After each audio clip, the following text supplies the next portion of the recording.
So yun po guys, ayan magandang araw po sa lahat, especially po sa mga charity viewers dyan ng Pugong Bihero Team at sa mga Chris Pao Natics po, yung mga nagmamahal at sumusuporta sa tambalang Chris Pao. So in this video po is pag-uusapan po natin itong mga bashers na naman po ni Pugong Bihero kasi nga po last night is nag-live na naman po si Pugong Bihero dahil nga po kailangan niyang ipaliwanag yung mga sinasabi ng mga bashers, yung mga walang kwentang sinasabi kumbaga ng mga bashers kasi napansin nga daw po ng basher na doon sa binyag nga po ng anak ni Ralph ay wala nga daw po doon si Pugong Bihero tsaka si Krishna at yun nga po kinailangan po itong sagutin or ipaliwanag ni Pugong Bihero kasi sinasabi nga po ng basher na nag-aaway daw po sila Pugong Bihero kaya hindi daw po nagpapansinan at meron pang sinabi si Sir Paul na sinabi daw po ng basher na sila Krishna tsaka si Pugong Bihero daw po is nagpapansinan lamang sa vlog but then kapag walang vlog daw is parang wala ding pansinan, parang ganoon po yung sinasabi. So sabi ni Pugong Bihero na walang ganon na pangyayari at the reason kung bakit wala nga po silang dalawa ni Krishna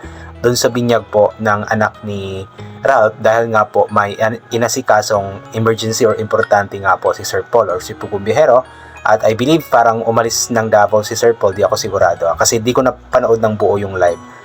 Kumbaga kumuha lamang po ako ng hint doon and then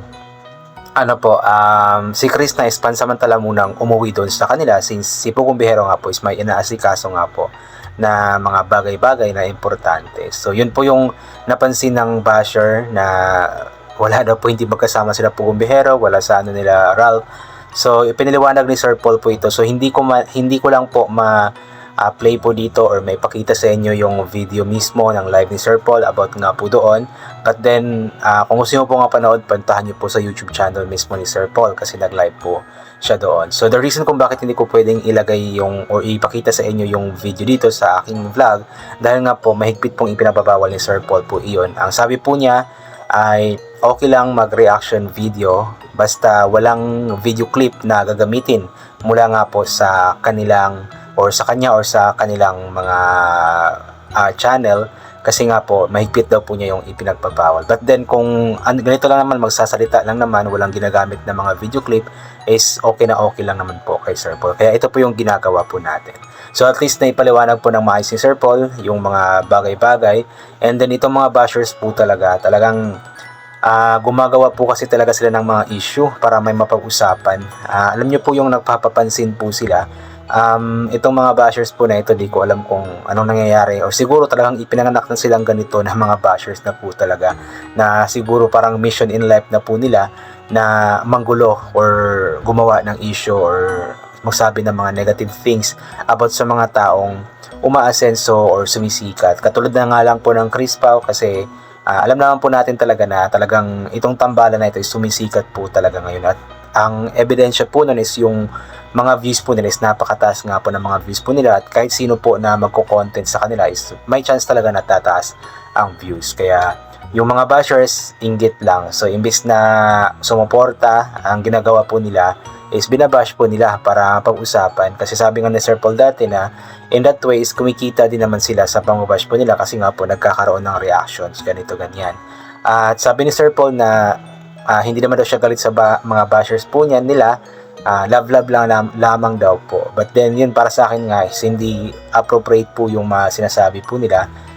Pwede naman silang magka-engagement or magkaroon ng mga reactions kung magsasabi sila ng totoo or kumbaga suportahan nila sa magandang paraan po ang Chris Pao, hindi yung binabash po nila, di ba? So ito po, basahin po natin yung ilan po sa mga komento ng mga taong nagmamahal nga po sa Chris Pao. So tara po. Unahin po natin itong mula kay C. Batad. No comparison with other love teams. No two individuals are exactly the same. Person is a unique woman, ibang style or way of expressing her love, and one thing sure, love na love niya ang lang niya. Much in love. Yes, pansin po natin yung pagmamahal po talaga ni Krishna sa kanyang lang na si Sir Paul. At tama po itong sinasabi ni C. Batad na no comparison nga po with other love teams kasi nga po magkakaiba naman po talaga bawat tao, bawat love team is magkakaiba. Meron silang strength and weaknesses, iba't ibang love teams meron pong ganoon. At ito po, unique lamang din talaga si Chris na kumbaga iba yung style daw po niya na mag-express po ng love. Kay Chris na kasi parang basta alam mo yung kapag pinapanood po natin si Chris na sila kasi Sir Paul is yung wala pa silang ginagawa is kinikilig ka na, di ba? The way pa lamang po ng tinginan po nila, talagang kikiligin ka na po, nakakatuwa lamang. Ito naman po mula kay Gel Blue. Ayan, good evening Sir Paul, hayaan mo na lang sila Sir Paul. Papansin na ang mga yan, importante wala kang inaapakan sa kanila, importante masaya lang at wala nang iba. Kung totoo ka sa Pugong Bihero, walang issue. Bawal ang nega dito sa Pugong Bihero, basta ako masaya ako kay Sir Paul at siya. Bibi loves niya, Chris na, I love you. Chris Pao, yan. Totoo naman po yun na,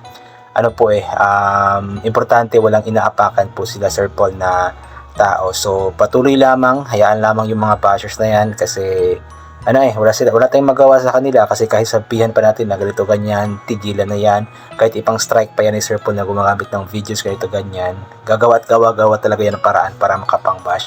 So ang gagawin na lamang po natin, ipag-pray po natin yung mga bashers po na yan na tumino-tino rin po yung isip at puso po nila na tigilan na po yung ginagawa nila.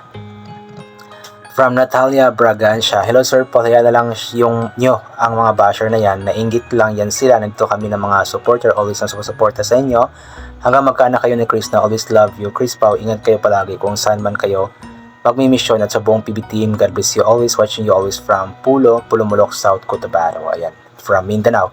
So yun, grabe po yung support ni Ma'am Natalia Bragancia kasi hanggang magkaanak daw po sila Sir Paul. Hanggang tumanda dapat, diba ganoon? Pero yun, nakakatuwa lamang po yung suporta talaga na natatanggap ng Chris Pao mula sa mga nagmamahal po sa kanila. Ito naman po mula kay Emmy Ranky. At napakaswerte nyo po kay Chris na masipag at walang kaarte-arte sa katawan. Very simple. Tama yan Chris na wala kang pakisabihin ng ibang tao at supernatural lang ka lang, hindi pretending or pakitang tao. Kaya dyan ka namin minahal. Tama po si Chris na is very genuine po yung pinapakita po niya.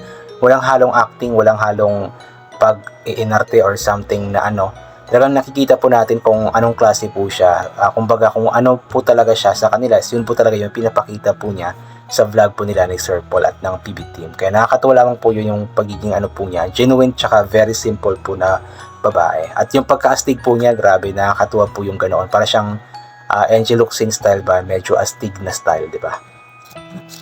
Ito naman po mula kay Tita Dora Official Vlogs. Ayan, ganun talaga, basta nakikita nila na sobrang saya ang relasyon, hahanapan talaga nila ng issue yan para masira, pero di naman sila magtatagumpay kasi totoong nagmamahal lang Chris Pao at PB Team. Yes, totoo po yun. Sabi nga po nila na kapag inggit, pikit dapat. Kasi yung mga bashers boys talagang naiinggit po sila sa pagmamahalan na or relationship na ipinapakita nga po or nangyayari nga po sa kasalukuyan sa Chris Pao. So, kaya hinahanapan po talaga ng issue para masira po ito, but then di naman talaga sila magtatagumpay kasi always nag-prevail po talaga yung kabutihan kaysa sa kasamaan. From Lola Move, ayan, alam po ng lahat ang magandang hangarin niyo po sa kapwa at subok na yan sa ilang taon. Para naman po na sarili mo namang kaligayahan ang harapin mo. Hindi tayo bumabata para na kung hindi mo na talaga kaya. Hayaan na lang ba nila natatanda kang mag-isa? Sobrang selfish po ng mga bashers na yan. Siguro nga po dahil ayaw nila kay Chris na para sa'yo. May mga tao kasi na mas importante sa kanilang estado ng buhay ng tao. Nakakaawa din si Chris na hindi naman niya sinadya na umiibig. Ang pag-ibig kasi hindi lang naman para sa mayayaman. Kahit ganoon, ang pamumuhay nila masaya naman siya sa ginagawa po niya. Tama nga po yun. Ayan, nakakatuwa lamang po itong mga comments po na ganito, talagang ini-encourage po na ipagpatuloy yung pagmamahalan ng Chris Pao. At ito po mula kay Jovi Amit. Good evening Sir Paul and Chris, na bayaan niyo yan mga bashers, basta kami na solid supporters ng PB Team and Chris Pao ay andito lang palagi nakasuporta hanggang dulo. Ipaglalaban kayo namin kahit Ramadan dito ngayon sa Kuwait at may pinagdadaanan dahil sa Iran, pero okay lang, everything's fine.